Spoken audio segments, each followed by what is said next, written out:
All right, let's talk about a story that sounds completely made up, but isn't.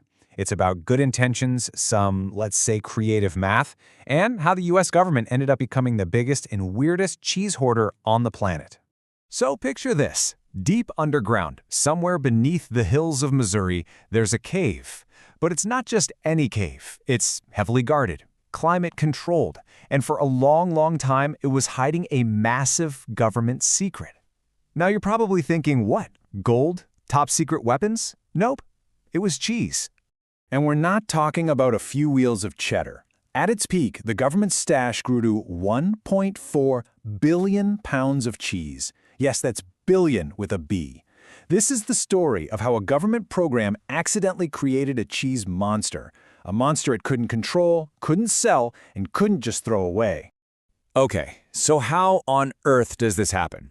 Well, to get to the bottom of the Great Cheese Cave, we need to rewind the clock. Let's go back to the 1970s. America's dairy farmers were having a really tough time, and the government, in its infinite wisdom, decided it was going to step in and help out. Now, in a normal world, the free market has a way of sorting this stuff out, right? If farmers produce way too much milk, the price plummets. They start losing money, so they produce less milk. It's pretty basic stuff, Econ 101. But, well, the government doesn't always play by the Econ 101 rulebook. So in 1977, they rolled out something called the Dairy Price Support Program. And the deal they offered sounded really simple, almost noble. They told farmers, hey, if you can't sell your milk on the market, don't worry. We, the government, promise to buy whatever is left over. It was meant to be a safety net. I mean, what could possibly go wrong? Yeah, well, it turns out there was a tiny, fatal flaw in that logic. Think about it. The government essentially told every dairy farmer in America, don't worry about producing too much. We are a guaranteed buyer. And the farmers, being pretty smart business people, heard that and said, oh, okay, well, in that case, let's get more cows. And just like that, milk production went through the roof. And all of a sudden, the US government found itself legally obligated to buy billions of dollars worth of milk it didn't need. And here's the thing about milk. It's a liquid, it goes bad, fast. You can't just, stack it in a warehouse for a decade. It was a complete logistical nightmare. So the government had this massive liquid problem. They needed to find a way to store it, somehow. And they landed on the only solution that a giant bureaucracy could probably come up with. They decided to change its state of matter. They took all that liquid milk and turned it into solid, very stackable, processed American cheese. And they made a lot of it. By the early 1980s, the government owned more than 1.4 billion pounds of the stuff. To put that in perspective for you, that's the single largest stockpile of cheese in the history of mankind. It weighed several times more than the Statue of Liberty, an entire landmark, made of cheese. But now they'd backed themselves into a corner. They were completely trapped. See, if they tried to sell all that cheese on the open market, prices would crash and they'd bankrupt the very same farmers they were supposed to be helping. But if they just let it sit there, well, taxpayers were on the hook for millions of dollars a year just to refrigerate it all. The system had officially created its own monster. By 1981, things had gotten, well, completely absurd. So President Reagan's administration took a look at this literal mountain of cheese and decided it was time to just cut their losses. The new plan? If you can't sell it, you got to give it away. And this is how a cultural icon was born. It became known simply as government cheese. It came in these big, plain, generic blocks. No fancy branding. It was a salty, kind of oily, processed cheese product with a very distinct flavor. If you were around in the 80s, you know exactly what I'm talking about.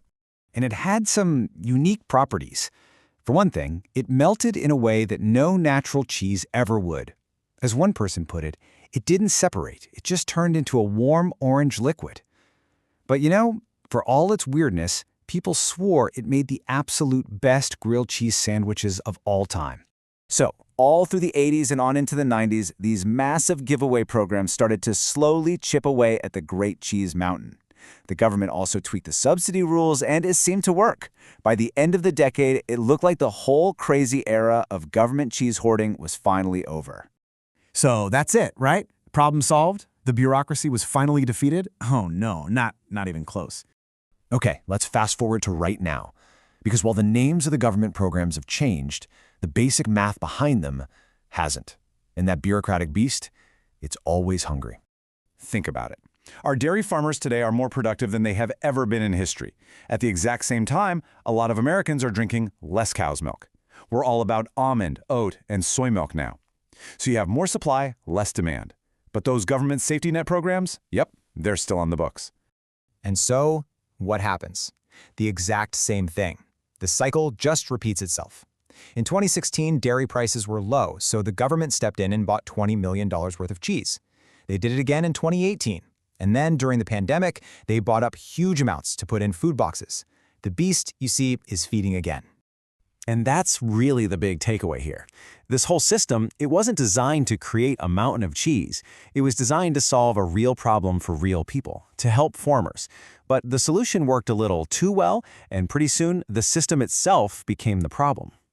And that really gets to the heart of what this kind of bureaucracy beast is.